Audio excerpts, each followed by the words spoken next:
Hi guys, Tiffany here. Welcome. So, well, I'm still setting this up because I have to wait for it to actually go live. I gotta turn the volume down so that I don't echo. And I am just going to lay this right here. Okay, so, as the title says, we are going to be doing a disappearing 4-patch, and I'm going to walk through the whole entire thing. Well, not the whole complete entire thing. I'm just going to try to make it simpler to understand and get it done. And I kind of do it a little bit different than other people do. Some people probably do it this way, but I do it just a smidge different, just, because I need to. Hello. Hi, Teresa. Hi, Sandy. So we're going to make this simple. So, with that being said, I am going to give you all of the numbers because this is just one of the colors that I'm doing because I already did the other color mostly. So, my background color, and then all of the colors that I chose. What are you doing down there? You're trying to crawl away from the camera? Okay. My son isn't here.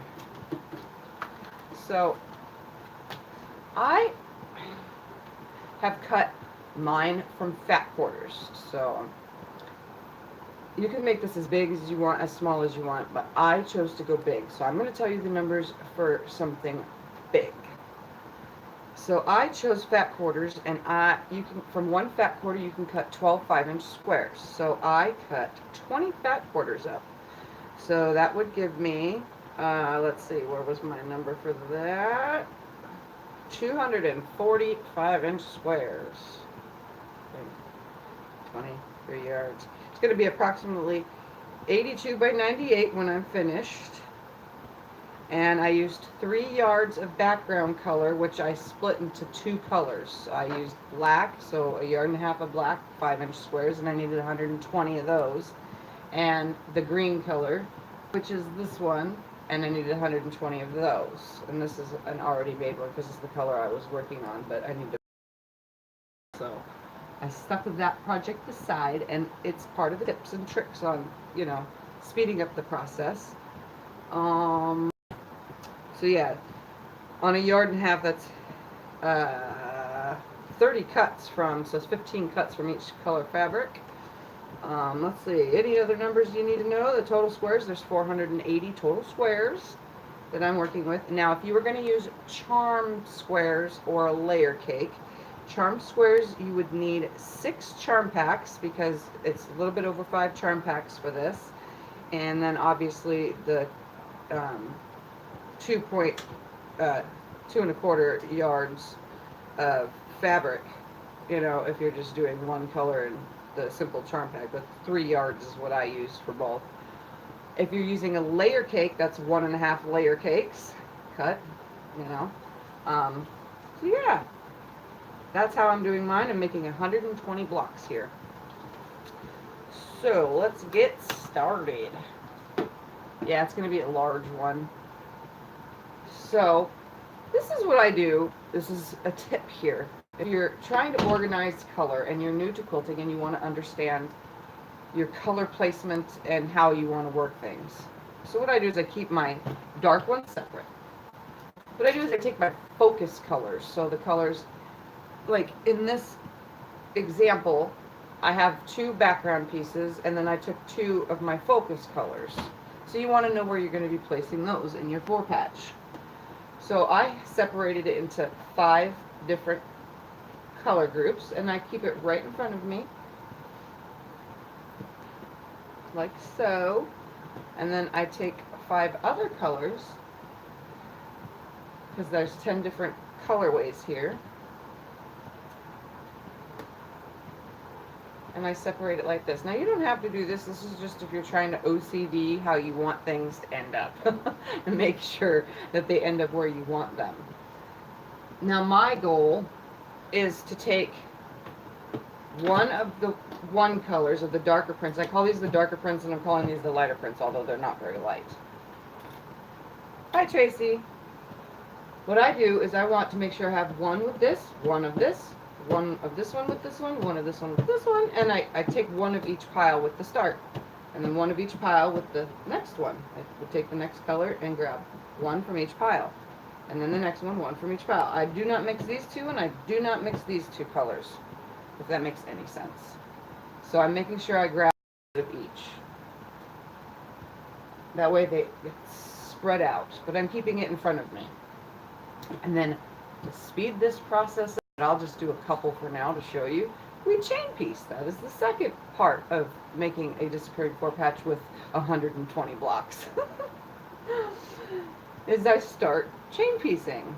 And I chain piece them in groups of 2 of the order that I want, which makes it so much easier to put these together. So since I cut these 5-inch squares myself, they are like literally spot on because, well, at least with the laying them out, they lay right on top of each other. If you have charm packs or using a layer cake and you're cutting it up, you're still going to have pinked edges. So just remember to account for that. And when you're lining things up, is to account for those, especially when it comes to the next section, because it could end up a little wonky with those pinked edges. So I just sew down on the right side, and I make sure that I watch my 1/4-inch seam. I take another black, and then I take my first of the first row, since I'm working with the first one. I take the first one, line them up. I'm just going to keep black on the top, because when I go to press it, it's going to be black on top anyway. I sew right down that side with a 1/4-inch seam. So let's do a couple while we're here. So now I want this one and this one, because I already did this one with this one. Add a black to it. And if you see my son walking around, that's because he's hanging out in here. So it's like I was telling everybody, when I come on here, it's either when the girls are napping or once they go home. So, and right now is nap time, so it gives me almost an hour and a half. Sometimes they don't sleep that whole hour and a half, though. So I end up, you know, stopping or whatever I have to do, and then I have to come on at night. So, but this will be a couple part series, you know, the whole process of me doing it. You guys could just get the information, I guess, and doing it.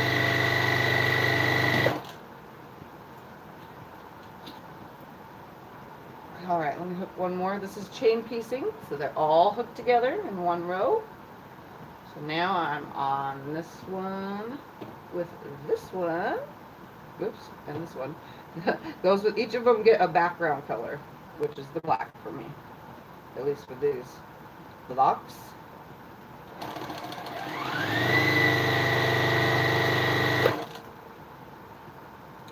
I love how these color choices are coming out so far too.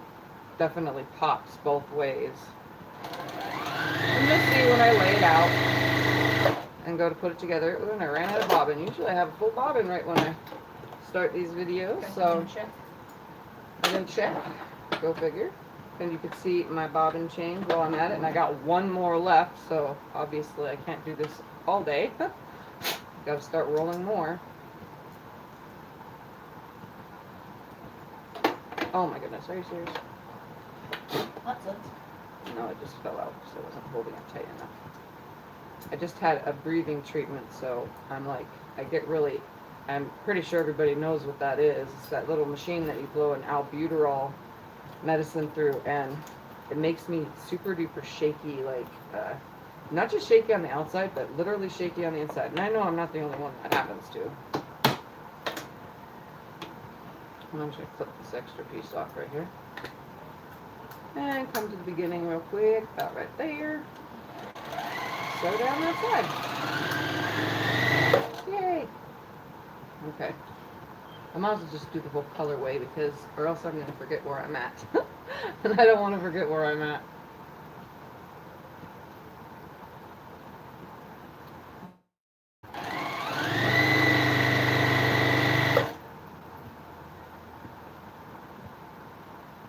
And with the solid, there's no telling the difference between front and back. Some solid you can, but this one is none.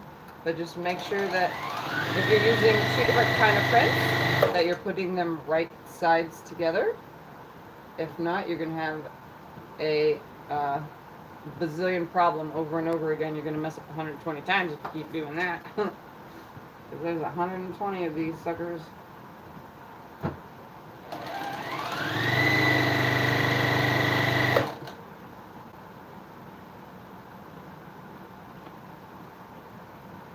Yep, and it's on top of my regular shakes, unfortunately, which it just makes me feel weird. I made sure I took cough medicine, cough drop, everything, so it prevent me from having a coughing attack right here while live. All right, now that they're still in the sets of 2, I'm going to keep them together, and I'm just going to plug my iron in because I totally didn't do that.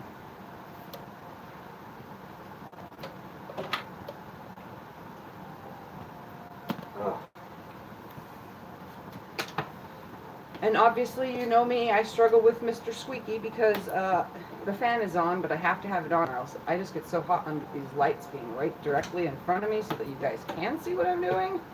The reason why I sewed them with the colors, with the background on top, is so that when I go to press them, I just lay them like that so I can press for the dark. And for beginners, this is how you know you're going to be nesting your blocks completely. Hi, Anna. I haven't seen your name here. You must be new, so welcome.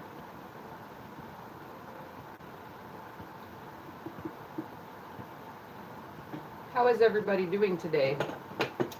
I went to the hospital and to the doctors and had x-rays and stuff yesterday.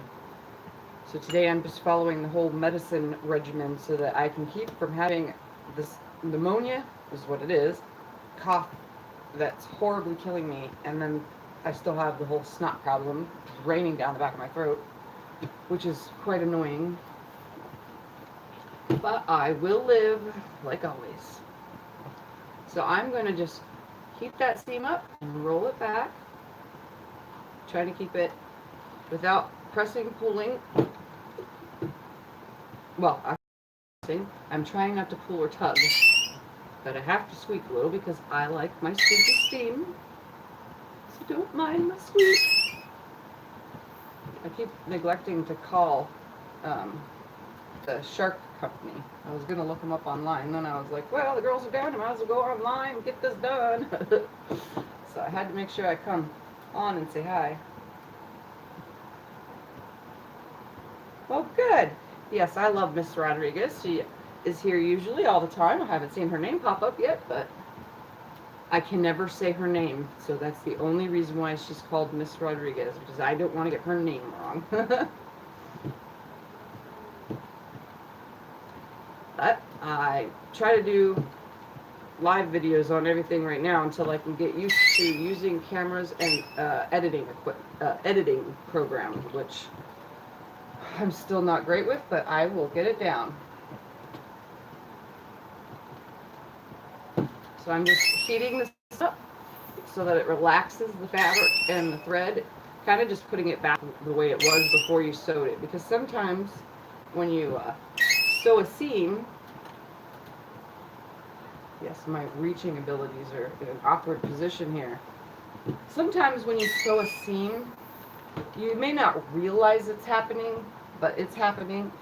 And this didn't, you can kind of see it crinkles up because the feed dogs bring the bottom in. They try to bring it in equally. A walking foot doesn't do it as bad, but with the regular feet on your sewing machine, it's going to bring it in and it'll ripple. So if you've been sewing also already and know, and you see the rippling, that is why we pre-press it first, is to get rid of that ripple before we fold it over. Because if we fold it over while it's rippled, you take the chances of having some kind of fold over on the side that you don't want it on. It's easier to do it from the front side, but it's positioned.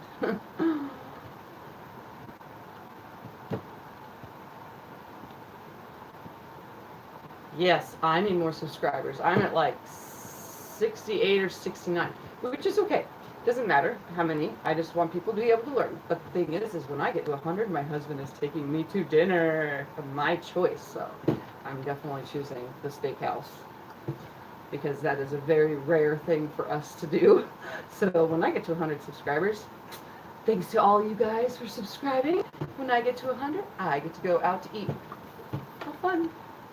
We never go on dates, and we're going to. That 100 is my magic number right now.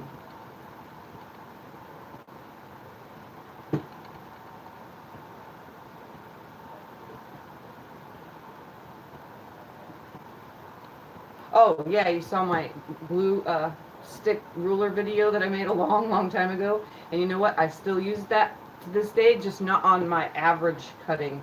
Only on like fussy cut and or like large projects where I'm cutting the same thing over and over again and I can lay my ruler down like on the thing. And I kind of perfected my own. It takes a while to do it since I have rulers. I kind of perfected my own, like the amount that I know how to on every ruler is always exactly the same, and it doesn't stick up too much. And yeah, it's great too because it holds that fabric and it allows you to spin, and you don't need one of those turntable things, the rotary table. I've got the actual word for it, but that's what it is. Okay, so now that we did that, we have, yes, they are on the same side, but it's only because we're keeping them together. I'm going to snip it apart, knowing that these two go together. I'm going to take this one and go, bloop. So that means this is now on the black, and the black is now on this side, giving me what I call nested seam. So that means this bottom one is going that way, and this top one is going this way. So that would be to the left and to the right. Since you guys are backwards for me, it doesn't look that way. And what I do is, since these squares were all cut the same and I use the same 1/4 inch seam, I also match the ends, and I just hold it, I take it over to the machine, both of my ends are lined up, I drop my presser foot, and I go down that side. And I'm not a pinner, which everybody should know this by now. I just hold it, but you can throw a pin in that seam, and I'll show you on the next one. I'm just going to leave it right there on the machine. I'm going to grab the next set, snip them apart, flip it over, and to pin, you hold that little nested seam right where you want it. Make sure both of your ends align. And I'll use a big pin just so you can see. I stick the pin in the middle. Oh, you can see my shaking now. Right on the seam line, on the stitching, I stick the pin into the top of that, and then I keep the pin forward and go back down into it. And then that just holds it where it needs to stay. And then make sure you pull the pin out before you get to it, obviously. Or else you're going to run it over and take the chance of your needle hitting that needle. Just because that's what happens to me, I take it out. I am a needle breaker / I run over my fingers with the sewing machine a lot and rotary cut myself a lot, and I haven't had an accident since my last live video, but I do seem to have those wonderful little accidents, and it's just my bad luck because of my shakes and, you know, I speed through everything.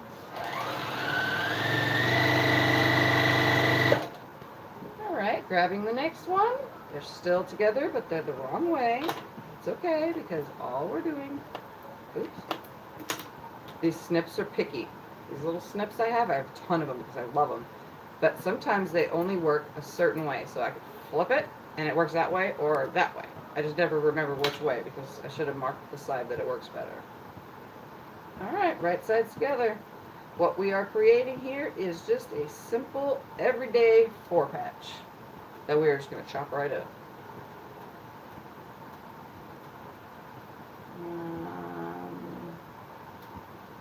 We don't have that here. Here we have Montana's Steakhouse, and that's it. I think we have the Crystal Steakhouse still exists. I'm not sure. We don't have very many fine dining. I mean, there is, but not in our price range. Our price range is cheap because we's poor. Well, not that poor, but poor enough.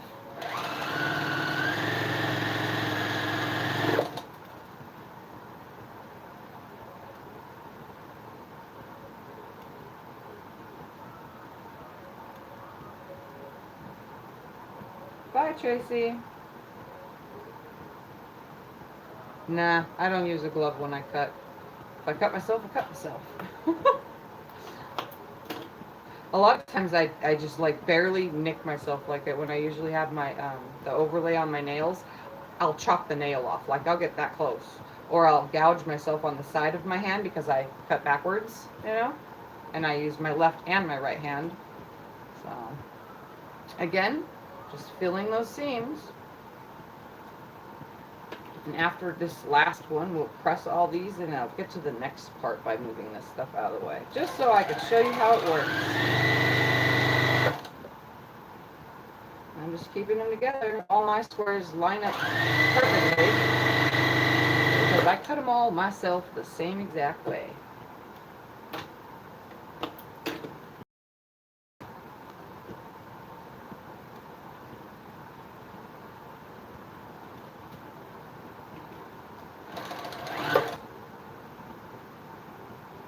Yes, they use all the money. Especially since their dress code changed at their schools since last year. And we're thrift store people all the way. But now the kids can't wear any kind of pants that have rips, holes, tatters, the scrapiness that makes it look faded but looks ripped but not. They're not allowed to wear those. They can't have leggings that have little holes on the legs, a design or anything. Like, it is like super duper duper duper overdoing it. Dress code, let me tell you. So now we had to go out and get them all stuffed because the trend is stuff with holes in it and stuff that looks faded and tattered. So we had to go out and get all new. And everything at the thrift store either has holes or it's in the style stuff. There's nothing dress code specific at thrift stores unless my dog wears like really high-waisted old-fashioned like 80s style pants because thrift stores around here seem to have a lot of those. Yes, teens are expensive.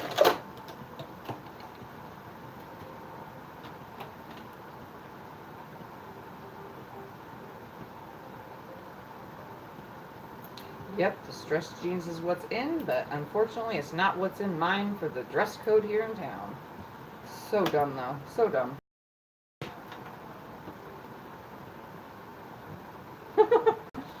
Gift cards. I don't get gift cards. Of course, I don't get money or gifts. Well, I do get sort of gifts, but not much. Alright, I'm going to stand for this next part of gifts. I'm just going to set that seam real quick. I'm going to roll it back. Give it some squeak.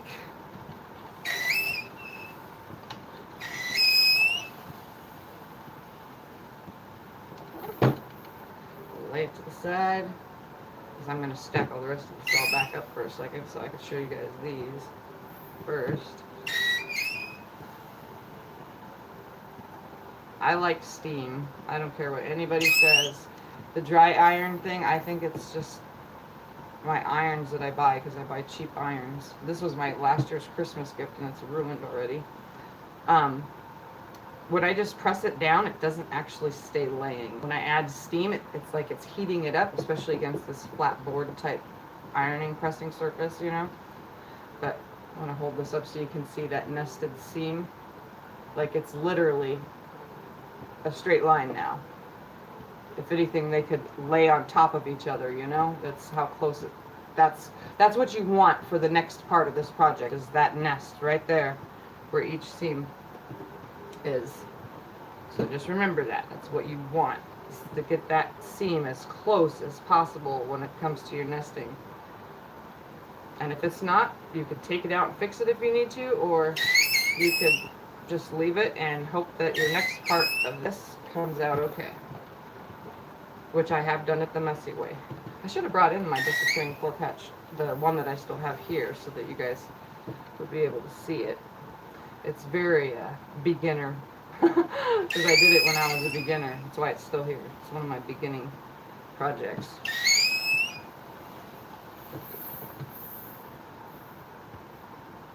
I use those things too, and starch and all sorts of other stuff, but all this material was, except for the background fabric, everything else was starched so it would lay flat. Because some fat quarters, before I cut them, they don't lay like they're supposed to. So again, there's that nested seam, like they literally are right there. There is no gap, nothing. Alright, so let's move this stuff out of the way, just because we're going to the next part. So I'm just going to lay these back in the box.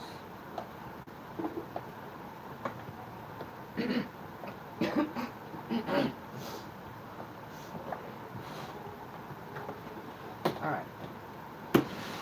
The next part is, I hope you guys can see.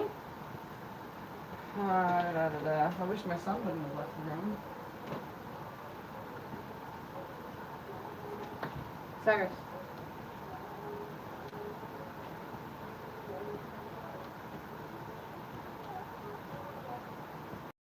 Will you come hold the camera for a second? Just so I can show people everything. Okay, I asked my son back in here so he can be the cameraman for a second. So, come down here.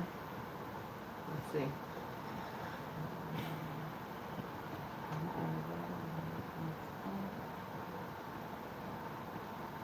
Oh yeah, I made all my TQM blocks too. Let me show you those before we get to the next part real quick. How's that sound? Just because they're all done. I'm only doing 10. I had to stop myself or I'd end up making a whole entire quilt. So, here's one.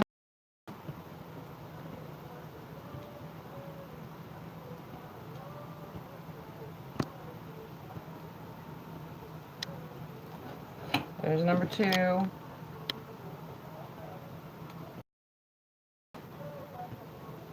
You don't have to go around it, just hold it above it.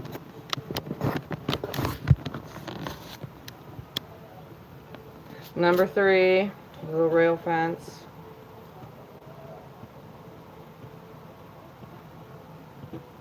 Number 4.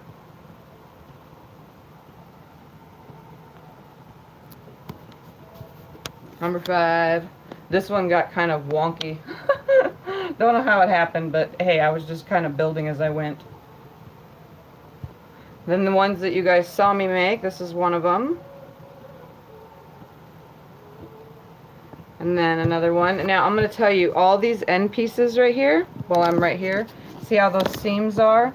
I actually took and did 1/10 of a stitch all the way around these blocks because there's so many seams to keep them from fraying with all the moving around that they're going to get for this part of the project. So here's another one. That was the one I did the other day. Then I just did this one. Again, I went all the way around all these blocks to ensure that any part, if there was extra little seams, since they're just crumb piecing, just so that when they're being moved around by the next person that gets it, and by when Mark gets it, the Quilting Marine, you know, and holds them up and stuff, so that way there's no fraying or ripping or tearing. And then the last one.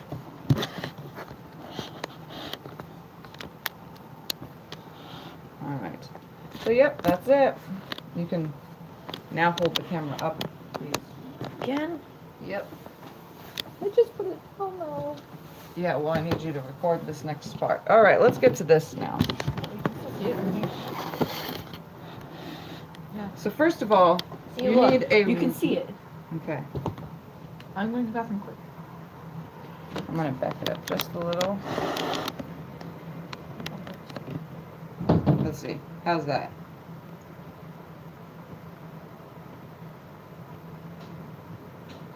So find a ruler that has the 1/4 inch lines where you can see them the best. So make sure, I'm just going to use my 24 by 6 inch ruler. And what I do is different than some of the other people that cut these up. Is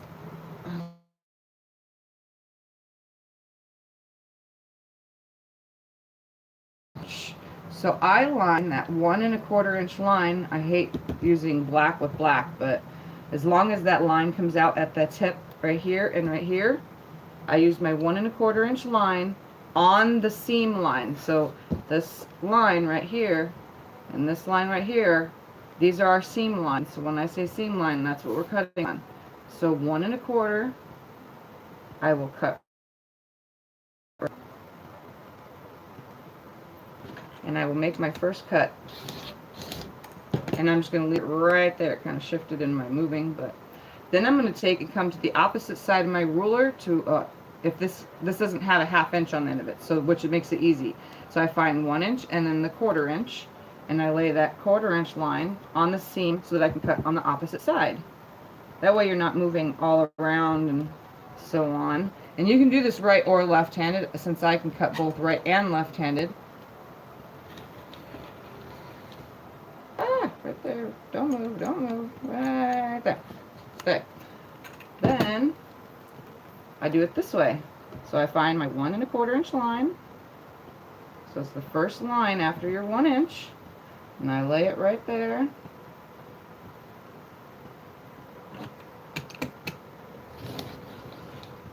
And then I pick up the ruler and I lay the 1 1/4 inch line on this side.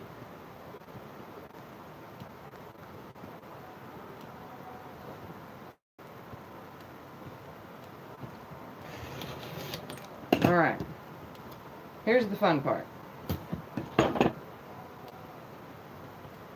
See, I got a little boo-boo right there, but that's going to be in my 1/4 inch seam, so that was not supposed to happen. Usually that doesn't happen, but I have the shakes, so it's making this process just a little bit difficult. So now we have it like this. I'm hoping that's like totally seeable.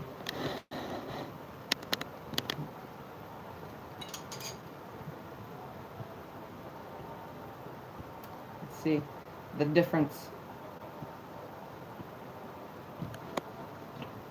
All right.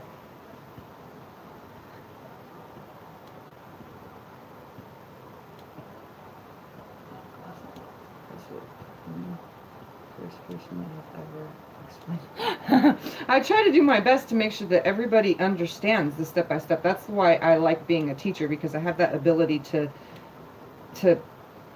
profoundly go into detail, like lots of detail. So, all right, we're going to take these two outer ones and we're going to put one on the one side and swap the other for the other side. So now they're opposites. Then I'm going to do the same thing with the bottom two. I'm going to swap this one over to the black side and the black over to this side. Then the only last thing is to take this piece and with your finger turn it once, just like that. That's all you do. Turn it once. And then, when you go to put it together, the reason why I do the 1 1/4 inch is because when it's finished, this will be 1 inch exactly. So it's, instead of being really, really thin, being 3/4 of an inch when everyone cuts it at 1, I do the 1 1/4 so that it finishes at 1, and it gives the pronounce of these fabrics. It shows them better in these little sections, you know. Alright, so let's put this camera back up and get to the sewing part. Or actually, I could just move it right here. Yeah, today we're doing the camera move around thing. How's that? And remember, we always keep our project right in front of us. So for me, right in front of me is right here where you could see. Okay, normally I wouldn't have it this close to the machine or the fan, but we'll just bring it up here so that you guys can see right here, since the sun is not here and I can't put the camera away when he's not right here. And I am going to grab these first two pieces up in the top corner, which I don't know if you saw me grab, but I'm going to lay this on here, right sides together. And I'm going to sew down that. And I'm just going to leave it right there on the machine. Then I'm going to grab the next two pieces. And I'm going to put those right sides together. Now there's going to be only one thing with this. Is this seam right here is going to be laying the wrong way. So I take the seam on this one and hold it back on the bottom. That way it's to the dark. I don't know what happened there on the press. Must have pressed it the wrong way. So if that happens, I just lay it that way. And I leave it on the machine, grabbing the next one, moving those out of the way. Right sides together.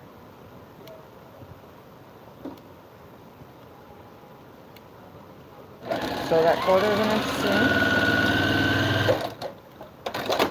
Break my thread, and all I'm going to do is open this up, add this one, and I'm going to hide this into that 1/4 inch seam real quick. This little sliver that got messed up. And if that happens to you and your ruler moves, don't worry about it, you can fix it. Then I'm going to leave that there and grab that next piece. I'm going to lay it on here. My seam should be the right way. I think that piece was the only one that was pressed wrong. Because they should lay the same every time. And nest. And I'm just going to open this last one, leaving it all on the machine. This is the most simplest and fastest way to do this. And now I gotta move the camera so you can see the next step. My little cameraman disappeared to. My goodness. See me in the bathroom. Yep, he's in the bathroom. Don't know what he's doing in there, but he's in there. Alright, let's get this next step going.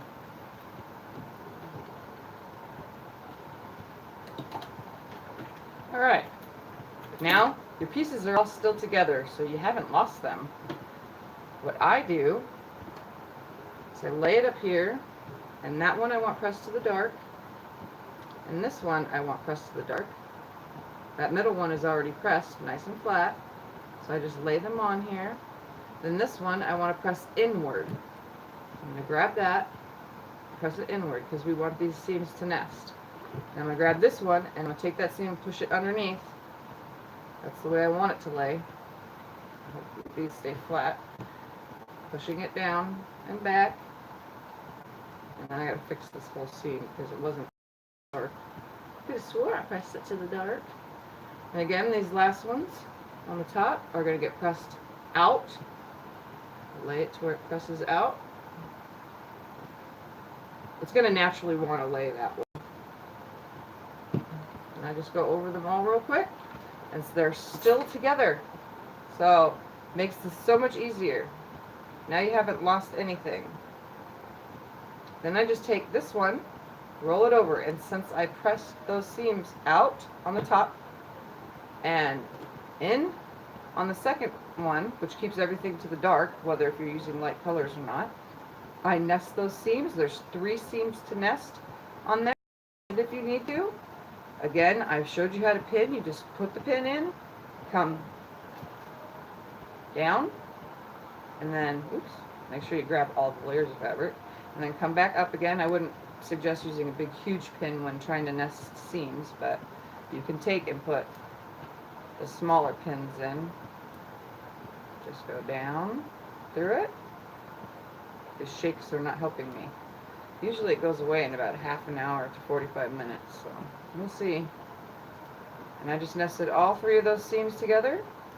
So if they stay, make sure the ends match up.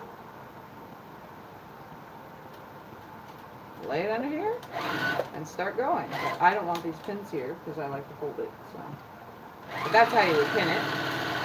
Sew down, come to your next pin, pull it out. Make sure that seam is nested. Because I'm already at 1 seam, so if you need to adjust, just do it while the seam is under your needle. Pull that pin out.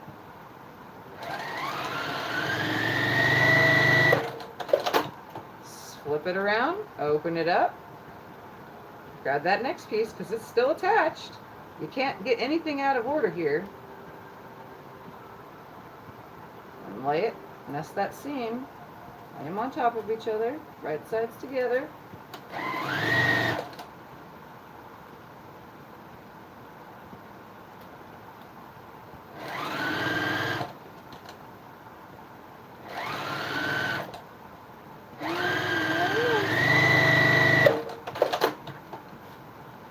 Folding that back.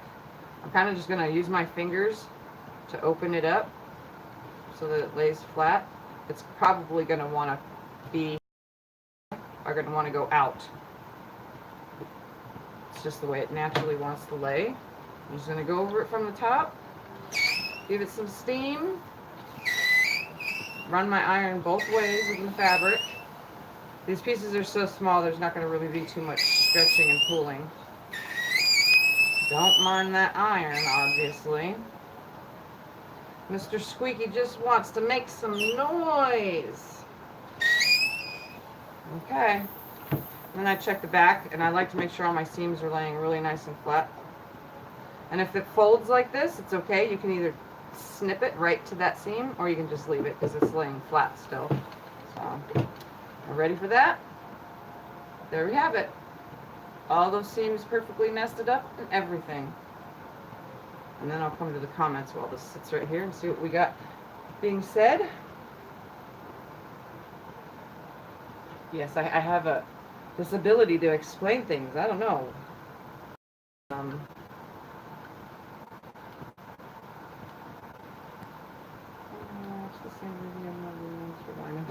Yeah. Yep, rewind, pause, start again, rewind. I do that quite often too. Or fast forward, like, especially if there's like some pieces where I already got that part down. Fast forward until they start the next step, you know, and then yeah, but then I'm a YouTubeaholic, so. Alright, I'm just gonna leave you guys over there where you are, and we're gonna, from here, you can see me cut the next one, and I'll walk through it again. But like, the goal here is to keep all these seams perfectly nested. And now you know why I do 1.5 inch, because now I have that finished 1 inch, giving it more of a, so you can see more of the fabric as the whole. All right, we're gonna lay this here. We're gonna try not to shake and wiggle this time. 1 1/4. 1 1/4. Make sure that lines up all the way through your block. And since my middle seam is nested really nicely, it lays just amazing. And make that first cut. Sometimes it slightly adjusts. Then I'm going to come, without even I don't have to turn my ruler or nothing. I just grab the other side, come to the other side, line it up on the 1 1/4 inch line, hold my ruler down, make that cut nice and slow this time so I don't mess anything up. Then I'm just going to turn my ruler, 1 1/4 line, on this seam now.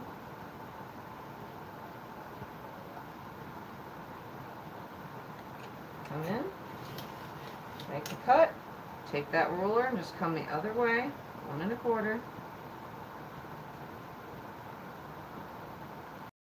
And your hand, for this project, the block is supposed to be like 8.5 inches or something like that. Your hand fits over the whole thing, so you shouldn't have to worry about any movement. I only worry because of my shakes. Move that out of the way. Separate all my little pieces, just like that. And then we do the swap. Take the top two, swap them. Take the bottom two, swap them. Take your finger, twist one turn. Okay, so your finger one turn. That's all you're doing. Swap, swap, finger turn. You know what I mean? And then we just leave it right there because we want our project in front of us. And I'm going to take this one, right sides together, come over here. This is what speeds the process up in between all these steps. Leaving it on the machine, grabbing the next one. Nest that seam up.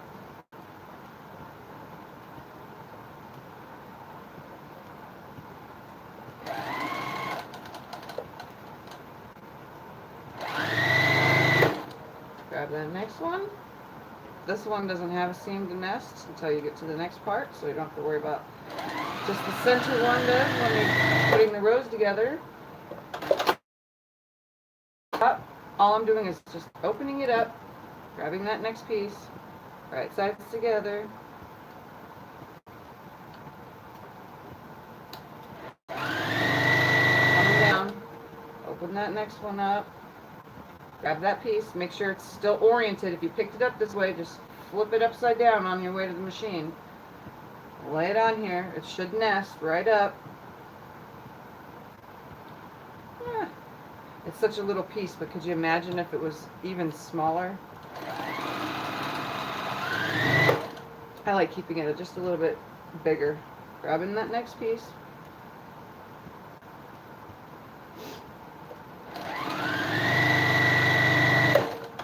again, you can't lose your project. So if you want to wait to do the next step and just chain piece a bunch of them, you can do this, throw it aside, and you know where it's going to be later because it's going to be in that same orientation, the way it belongs, you know? Obviously, you can tangle it up a bit, but it still goes back to where it's supposed to be. So if you want to do all the one step first, sew them all together and keep them, and then the rest later, that's another tip.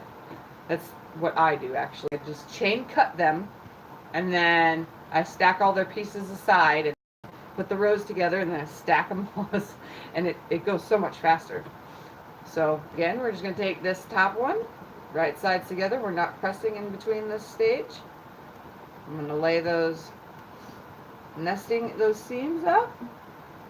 Make sure that both ends come together. Nest that center seam up. And then that last one.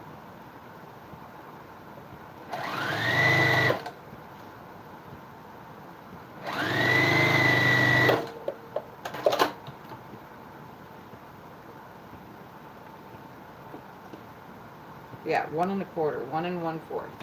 The first, here's your inch line. Well, from the bottom here, I don't have no more lines. That's why I use both sides of the ruler, because my lines are using from the same cuts over and over again.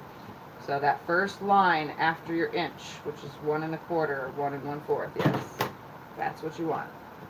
So now the next piece, right sides together. I'm just going to push that seam the way I want it to go.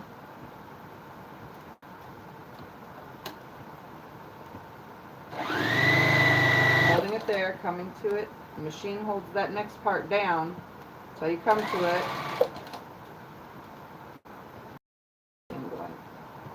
Oh, that's the right way. Okay. Stay, stay. And now I know some people that have the lip on their machine. Here's another trick.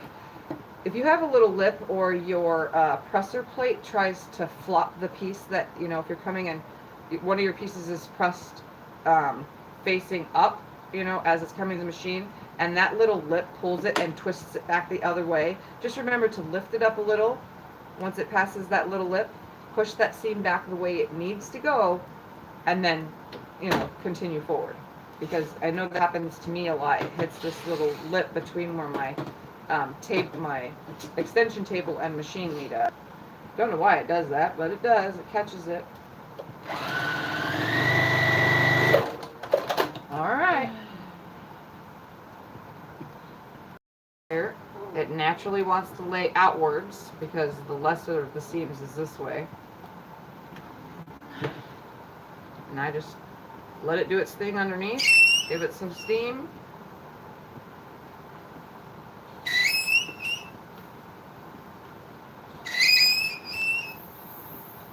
Turn the block around if I need to.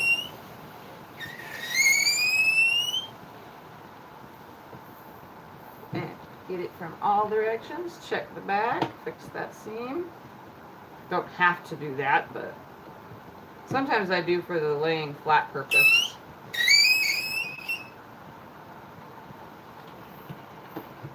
Just so that it's just made sure for a fact that it's going to be flat. Especially when you go to quilt it. The flatter the better. Especially if you're sending it to a long armor, they want your quilt to be as flat as possible because they have to press it as well. Typically. Alright, here we go. It's got the little thread right there. Oh, came right out. That is so delayed. Yes, very delayed. But you can see, I literally have straight lines again. Isn't that just adorable? Yeah. Yeah, super adorbs. No, you gotta say yeah. Yeah. Not like that. All right, next we'll do another time, and then I'll let you guys to doing your own thing. Okay, again, your 4-patch, 1 1/4. So the 1 1/4 line. It's the first line, the 1 inch line. Make sure your cutter's cut down it. I'm just going to adjust that back. Every time I make this first cut, it seems to move it I'm gonna take my ruler, come to the other side of it, to the 1 1/4 line. Lay that on there. Hold it down nice and tight. Go down that nice and slowly. Turn the ruler, 1 1/4 line.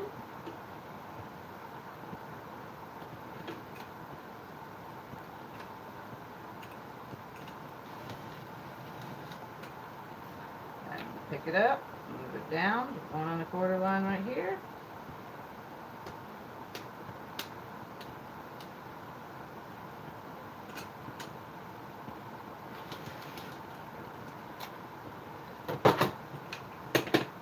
Alright, and I'm just going to separate them, make sure they all cut right. Again, swap, swap, 1 finger turn, that's it. So simple. It's just these top 2 go on opposite sides, bottom 2, opposite sides, and you just use your finger, turn it once. That's it. Well, I turn it more. Why? You want it this way? I don't want it that way. I don't want it that way either. I want it like that. But that's supposed to the block that it actually No, makes? because it sits next like this. They're opposites. That's why. The kid don't understand. All right. I'm sorry. Keeping the project in front of you in the orientation that it was left in. Grab the top. Bring it over. Leave it on the machine. Grab the next one. Bring it over.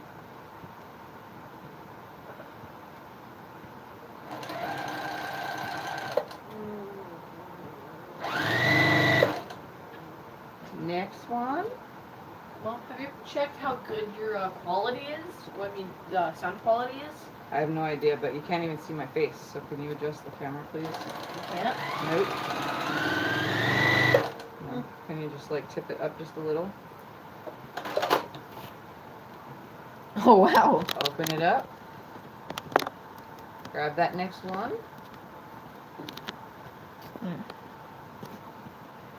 Yeah, there. Now you can actually. Yes, it does. It makes it pop a lot. That's why I decided to do 2 different colorways, plus I'm out of black. So, this is my 2 different colorways purposely because I'm out. I had like just a smidge enough, like literally, barely. It's kind of funny. I'm pretty much almost out of white. It's time to do some more bolt shopping because those 2 colors I buy by the bolt. Pick up the next piece. Everything's still on the machine. And it's your choice whether you want to press in between these 2 parts. So you can leave them all together, and then come over here and press it. Pressing this one on first one closest to you out, you know, and press the next 2 seams inward. And they kind of just want to go that way. It's weird. Pressing again this next one out. It's your choice if you want to do that though. You don't have to do that every time. Your project is still together. So you take that one, right sides together. Since you pressed that top row out and the outer rows are pressed out, and its middle row is pressed in, so they should nest every time.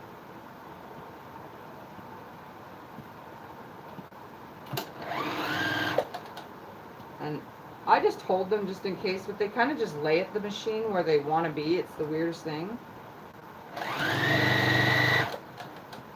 So there's really not much to hold, just making sure that they stay aligned.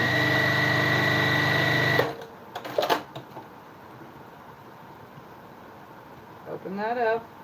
It kind of wants to already lay outward. Right sides together. You can sew the first, like a couple stitches. Then you can take and align your seams.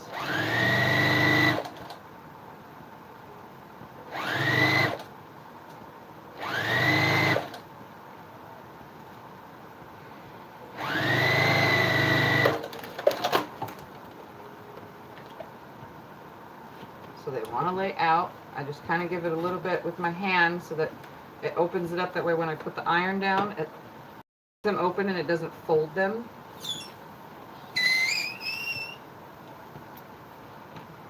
Come to the bottom. Make sure everything's laying the way I wanted it to. The two got turned. It happens.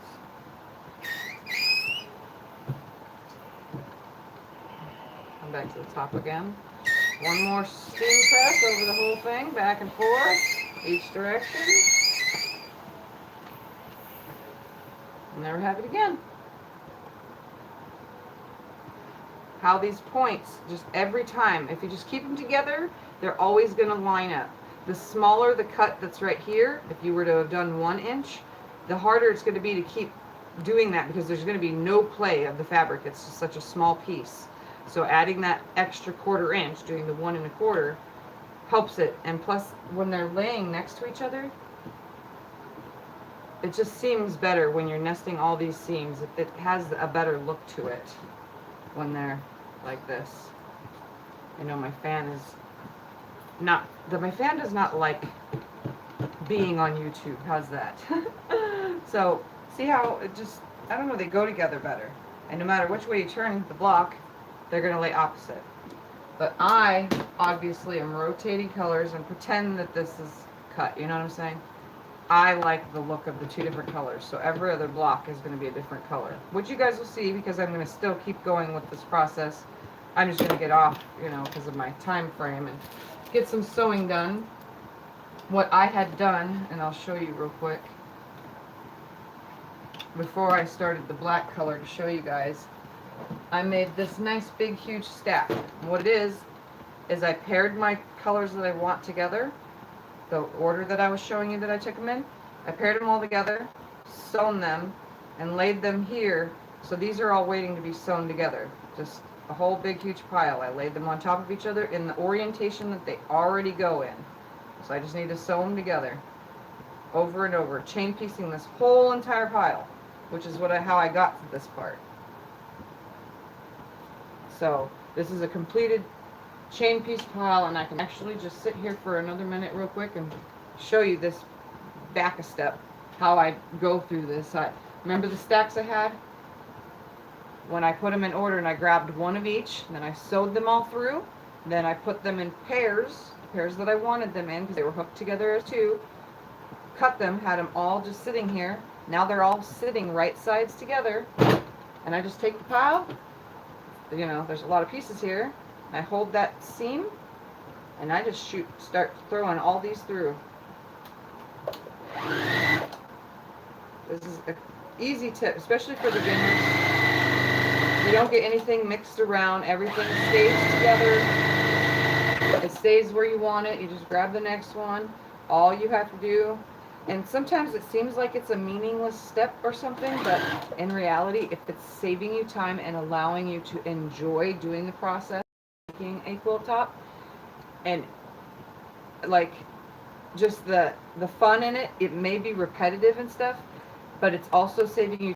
So if you have to have something done in 3 days, if that's your timeline because you're going to a baby shower, unexpected party of some sort, and you need a gift, throw yourself together one of these. Keep these simple steps of keeping things together, and you zoom fast through it. And that's why Teresa and my friend Michelle, who's usually on here, I haven't seen her on, usually go, how do you do it so fast? Well, because I take these extra steps, which is faster though, because I'm saving time having all these already pre-put together, so I can just run them through.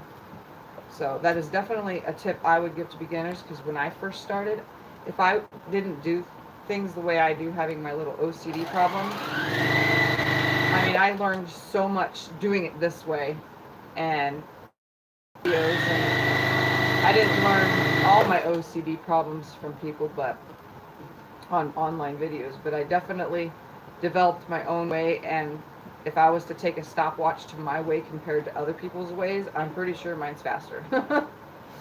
Just because of that one extra.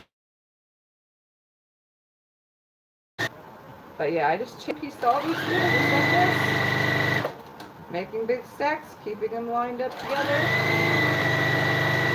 Keeping my 1/4 inch seams my 1/4 inch seam as best as possible the whole way, which is hard to really truly mess up unless you're so crooked like me.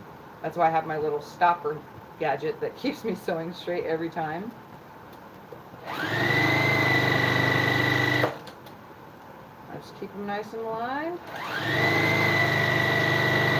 And after I get a big huge stack going, you know, this whole entire stack, I'll snip them all apart real quick, and then I'll come to the other side of my table or to my bigger ironing board. I'll set that up and just press them all over and over and over until they're all pressed. Then I'll come and cut them all and stack them into piles. It's so simple. It seems to me like it's faster, so. Well, just turn the machine speed up. There you go. Then you'll be fast. I put the pedal to the metal with the thing all the way up on, you know, my little jackrabbit up there. Just go through it. So, but yes, this absolutely saves a lot of time. It doesn't seem like it because there's extra steps to making these piles and putting it all together and the separation of everything.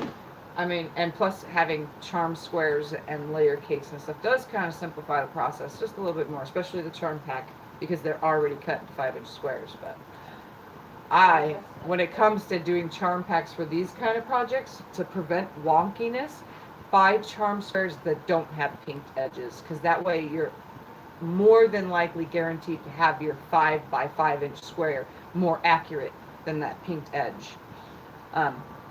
I don't know if I explained this in a video or if I was explaining it to someone else that had asked me. When they're making charm squares and layer cakes, what's happening at the company is it's a big, huge machine. And it's all these layers of fabric plus like 4 or 5 extra pieces. I don't know why they do that, but they pull them away. All these are in the machine. The big, huge, long thing of fabric. They're all stacked on top of each other. And sometimes, because fabric is not always flat, it has wrinkles, folds, pleats, little itty bitty curves and mess ups. All fabric does. We see it when it comes off the bolt. Then there's the part of the machine that slides under and it comes to this cutter thing. So this big, huge cutting thing comes down. The woman or man that's operating the machine presses the presser down and it cuts out all this huge entire thing, 10 inches and or 5 inches all at once. And the pinked edges are already there. So the machine is sliding down over it, creating that weird fold, because some of these, when you get them, the pinked edge is folded under. That's because the machine grabbed that and it's folding around it. The straight needle doesn't fold, but what it's doing with the fabric is it's folding it, chopping it all up. So that's why some are wonky and some aren't. And then someone else takes and pulls the other ones, and then they place them onto the cardboard and stack them together. Plastic or the other thing. It's quick process, just like making tops. But that's why they're not always the same, because of the way that machine is. If you look at it, you can see the way they were cut. You could tell it's obvious. But I've watched the videos, so I was curious how pre-cuts were made. So I found as many pre-cut made videos. And Jordan Fabrics, they cut all their own, which is cool. But they also do kits that are already made from Moda and Robert Kaufman and so on and so forth. But for their projects, they make their own. Missouri Star Quilt, I don't know if they cut their own. I have never found a video that says if they do or don't, so I'm not sure about that. They probably have a big factory thing that does it, or order already made pre-cuts, you know.